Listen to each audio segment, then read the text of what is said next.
ಶ್ರೀ ಮುಂಡಗಿ ನಾಗರಾಜ್ ಅವರೇ, ಬಳ್ಳಾರಿ ಜಿಲ್ಲಾ ಪಂಚಾಯತಿನ ಮುಖ್ಯ ಕಾರ್ಯನಿರ್ವಹಣಾಧಿಕಾರಿಗಳಾದ ಶ್ರೀ ರಾಹುಲ್ ಶಂಕನೂರ್ ಅವರೇ, ಮತ್ತು ವೇದಿಕೆ ಮೇಲೆ ಆಸೀನಾಗಿರುವ ಸಂಘ ಸಂಸ್ಥೆಗಳು ಮತ್ತು ಕಾರ್ಪೊರೇಷನ್ ಅವರು ಮತ್ತು ಎಲ್ಲ ಗಣ್ಯರನ್ನ ಸ್ವಾಗತಿಸುತ್ತಾ, ವೇದಿಕೆ ಮುಂಭಾಗದಲ್ಲಿ ಆಸೀನಾಗಿರುವ ಇಲಾಖಾ ಮುಖ್ಯಸ್ಥರು, ಮಾಧ್ಯಮ ಮಿತ್ರರು ಮತ್ತು ಈ ಕಾರ್ಯಕ್ರಮಕ್ಕೆ ವಿಶೇಷವಾಗಿ ನಡೆದಿರುವ ಪ್ರತಿಯೊಂದು ಮಕ್ಕಳನ್ನು ನಾನು ತಮಗೆ ಎಲ್ಲರಿಗೂ ಈ ದಿನದ ಶುಭಾಶಯಗಳು. ತಮ್ಮೆಲ್ಲರಿಗೂ ಗೊತ್ತಿದ್ದಾಗೆ ಸಂವಿಧಾನ ಅಂದ್ರೆ ಏನು ಅಂದ್ರೆ ಇದು ಕೂಡ ಒಂದು ಕಾನೂನು, ಆದ್ರೆ ಇದು ಸರ್ವೋಚ್ಚ ಕಾನೂನು. ಯಾವುದೇ ರಾಷ್ಟ್ರ ತಮ್ಮೆಲ್ಲರಿಗೂ ಒಂದ್ ನಿಮಿಷ ಕೇಳ್ಕೊಳ್ಳಿ ದಯವಿಟ್ಟು.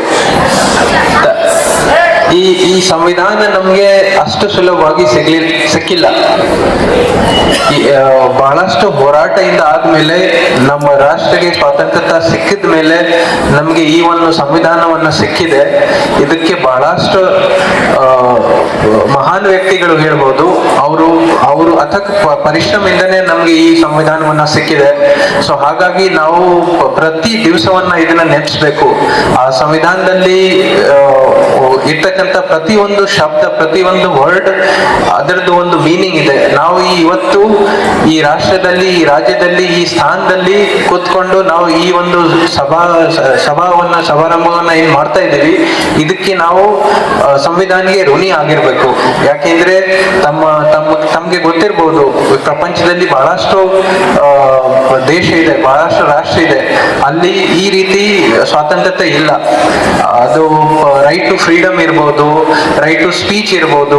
ಇವತ್ತು ನಾವು ಏನು ನಮ್ಮ ಮಹತ್ವವನ್ನ ಇಲ್ಲಿ ಮುಕ್ತವಾಗಿ ನಾವು ಮಾತಾಡ್ತಾ ಇದ್ದೀವಿ, ಇಂಥ ಸ್ವಾತಂತ್ರ್ಯತೆ ಪ್ರತಿಯೊಂದು ರಾಷ್ಟ್ರದಲ್ಲಿ ಇಲ್ಲ. ಇದು ಒಂದು ನಮ್ಮ ಸಂವಿಧಾನದ ಕೊಡುಗೆ. ನಾವು ಇದನ್ನ ಯಾವಾಗ್ಲೂ ನೆನಪಿಸ್ಬೇಕು. ಈಗಾಗಲೇ ನಮ್ಮ ಮುಂಡರ್ಗಿ ನಾಗರಾಜ್ ಅವರೇ ಮತ್ತು ನಮ್ಮ ಉಪನ್ಯಾಸಕರು ಈಗಾಗಲೇ ಬಹಳ ವಿಸ್ತೃತವಾಗಿ ತಮಗೆ ಸಂವಿಧಾನದ ಬಗ್ಗೆ ಹೇಳಿದ್ದಾರೆ. ನಾನು ತಮ್ಗೆ ಹೇಳೋದು ಏನಂದ್ರೆ, ಆ ಸಂವಿಧಾನದಲ್ಲಿ ಇರ್ತಕ್ಕಂಥ ಏನು ಮೂಲಗಳು ಇದಾವೆ ಅದನ್ನ ನಾವು ಪ್ರತಿ ದಿವಸ ನಮ್ಮ ಕಾರ್ಯಪ್ರಣಾಳಿಯಲ್ಲಿ ಇರ್ಬೋದು, ತಾವು ತಮ್ಮ ಎಜುಕೇಶನ್ ಅಲ್ಲಿ ಇರಲಿ, ಅದರಲ್ಲಿ ನಾವು ಪಾಲಿಸ್ಬೇಕು.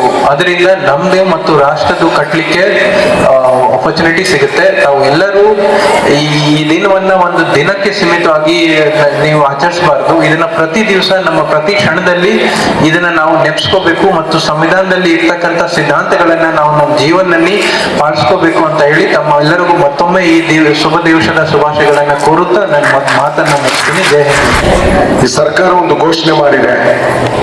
26 ಸೆಪ್ಟೆಂಬರ್ 2014 ಸಂವಿಧಾನ ದಿನಾಚರಣೆ ಸವಿ ನೆನಪಿನಲ್ಲಿ ಸಂವಿಧಾನ ಆಶಯಗಳನ್ನು ಎತ್ತಿಡಿಯಲು ಬಳ್ಳಾರಿ ನಗರದ ಡಾಕ್ಟರ್ ರಾಜ್ಕುಮಾರ್ ಪಾರ್ಕ್ ಅಲ್ಲಿ ಉದ್ಯಾನವನದಲ್ಲಿ ಕನ್ನಡ ಮತ್ತು ಆಂಗ್ಲ ಮಾಧ್ಯಮದಲ್ಲಿ ಸರ್ಕಾರದಿಂದ ಅನುಮೋದಿತ 10x12 ಅಡಿ ಅಂದ್ರೆ 12 ಅಡಿ ಉದ್ದ ಮತ್ತು 10 ಅಡಿ ಅಗಲದ ಗ್ರಾನೈಟ್ ಕಲ್ಲಿನಲ್ಲಿ ಭಾರತ ಸಂವಿಧಾನ ಪೀಠಿಕೆಯನ್ನು 26 ಜನವರಿ ಅಂದ್ರೆ ಅದ್ರ ಕೆತ್ತಿಸಿಬಿಟ್ಟು ಪ್ರತಿಯೊಬ್ಬರು ಬಂದು ಅಲ್ಲಿ ಓದ್ತಕ್ಕಂಥ ಕೆಲಸ ಆಗಲಿ ನಮ್ಮ ಉದ್ದೇಶದಿಂದ ಜನವರಿ 26, 2025 ಉದ್ಘಾಟನೆ ಆಗ್ತಾ ಇದೆ.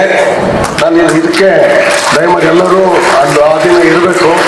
ಅದ್ರ ಜೊತೆಗೆ ಇನ್ನೊಂದು ನೆನಪು ಮಾಡಿಕೊಳ್ತೀನಿ. ಇಲ್ಲಿ ಕಳೆದ ಜಿಲ್ಲಾಧಿಕಾರಿಗಳಾಗಿರ್ತಕ್ಕಂಥ ಅಮ್ಲನ್ ಆದಿತ್ಯ ಬಿಶ್ವಾಸ್ ಸರ್ ಇರ್ಬೇಕಾದ್ರೆ ನಾವು ಮತ್ತು ಮಾನ್ಯರು ನಮ್ಮ ಸ್ನೇಹಿತರೆಲ್ಲ ಸೇರ್ಕೊಂಡು ಅವ್ರ ಹತ್ರ ಮಾತಾಡಿ ಒಂದು ವೇಸ್ಟ್ ತಗ್ಗಿರ್ತಕ್ಕಂಥ ಜಾಗವನ್ನು ಆಯ್ಕೆ ಮಾಡ್ಕೊಂಡು ಅದಕ್ಕೆ ಮಣ್ಣೆಲ್ಲ ತುಂಬಿಸಿ ಇಲ್ಲೇ ನಮ್ಮ ಮೋತಿ ಸರ್ಕಲ್ ಮೇಲೆ ಇರ್ತಕ್ಕಂಥ ಒಂದು ಪಾರ್ಕ್ ನಿರ್ಮಾಣ ಮಾಡಿಸಿ ಅದಕ್ಕೆ ಸಂವಿಧಾನ ಪಾರ್ಕ್ ಅಂತ ಅವತ್ತು ತಿಳಿಸಿದ್ವಿ. ಅದನ್ನ ಹಾಕ್ಲಿಲ್ಲ ಬೋರ್ಡ್. ನಾನು ಇದಕ್ಕೆ ಕಾರ್ಪೊರೇಷನ್ ಮಾತಾಡಿದೆ 2-3 ಸರಿ. ಅದ್ರ ಹೆಸರು ಕಾನ್ಸ್ಟಿಟ್ಯೂಷನಲ್ ಪಾರ್ಕ್ ಅಂತ. ಅದರಲ್ಲಿ ಆ ದಿನನೇ ಸಂವಿಧಾನದ ಪುಸ್ತಕವನ್ನು ಗ್ರಾನೈಟ್ ಕಲ್ಲಲ್ಲಿ ಕೆತ್ತಿಸಿ ಅದ್ರಲ್ಲಿ ಪೀಠಿಕೆ ಸಹ ಬರ್ಸಿದ್ವಿ. ಅಲ್ಲಿ ಇರ್ಬೇಕು ಇನ್ನು ಸಾಮಾನ್ಯವಾಗಿ. ಸೊ ದಯಮಾಡಿ ಅದೇ ರೀತಿ ಇವತ್ತು 2025 ಜನವರಿ 26 ಆಗ್ತಿದೆ. ದಯಮಾಡಿ ಅದೊಂದು ವಿಶೇಷ ಕಾರ್ಯಕ್ರಮ ತಾವೆಲ್ಲರೂ ಎಲ್ಲ ನಾಗರಿಕರು ಭಾಗವಹಿಸಬೇಕಂತ ಕೋರ್ತಾ ಇದ್ದೀನಿ.